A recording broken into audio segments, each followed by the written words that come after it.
Sophia stood in her walk-in closet, surrounded by designer clothes and priceless jewelry, yet she felt more alone than ever. The woman who seemingly had everything married to billionaire tycoon Richard Hart was invisible in her own home.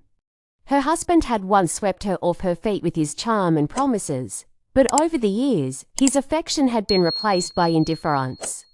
Her heart ached for something money couldn't buy: love, attention, and someone who truly cared. Sophine's birthday was just the tip of the iceberg.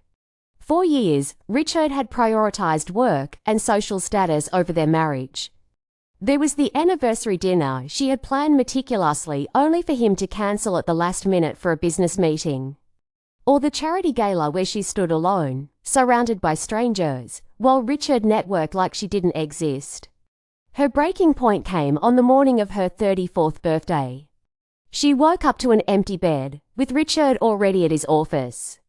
No flowers, no card, not even a text. It was as if the day didn't matter. Alone in the mansion, she walked to the kitchen and found a single cupcake with a candle on it, left by Daniel, their security guard.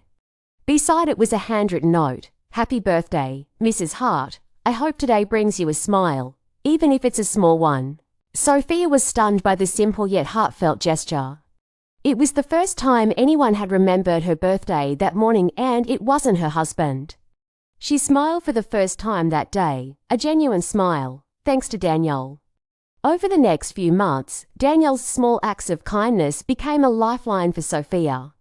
When Richard forgot to pick her up after a charity event, it was Daniel who offered to drive her home. When the winter storm hit and the mansion lost power, it was Daniel who brought her a thermos of hot tea and blankets, while Richard was out of town on business. One day, while walking through the estate garden, she twisted her ankle. Richard, who was nearby, barely looked up from his phone before suggesting she call the housekeeper.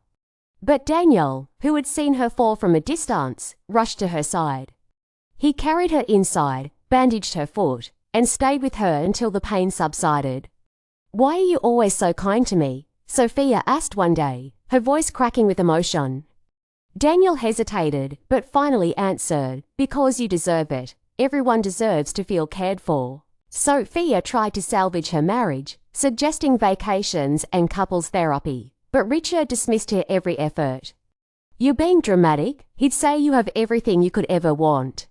"Stop complaining." One evening, Sophia overheard Richard on a phone call with his assistant, discussing plans to host a lavish party the following weekend on the same day as their wedding anniversary.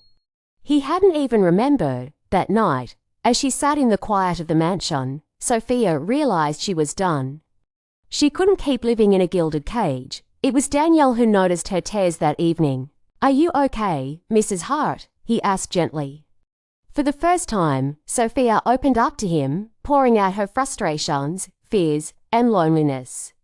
Daniel listened intently, never interrupting, his quiet presence more comforting than any therapy session could be. Their connection deepened, and one evening, in a moment of vulnerability, Sophia kissed Daniel.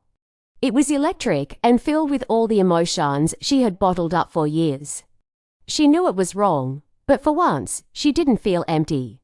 As their secret relationship unfolded, Sophia began to see what true love looked like. Daniel didn't just listen, he cared. He noticed the little things about her, like how she loved the smell of lavender or how she bit her lip when she was nervous. He made her feel alive. When the affair came to light, Richard was furious not because he loved her, but because of how it might tarnish his reputation.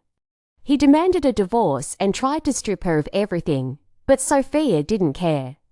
She walked away from the mansion, the cars, and the wealth, with her head held high. Sophia and Daniel moved into a small apartment in the city, a far cry from the opulence she was used to. But for the first time, she felt free. They spent their days building a life together, filled with love and laughter. Daniel supported her dream of starting a small business, and together, they worked hard to make ends meet.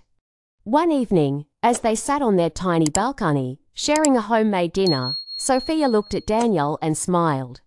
"I may have had billions before, but this," she said, gesturing to their modest life, "this is priceless." Daniel took her hand and kissed it. "I promised to always care for you, didn't I?" And with that, Sophia knew she had made the right choice. True wealth wasn't in bank accounts or mansions, it was in the love that filled their tiny apartment.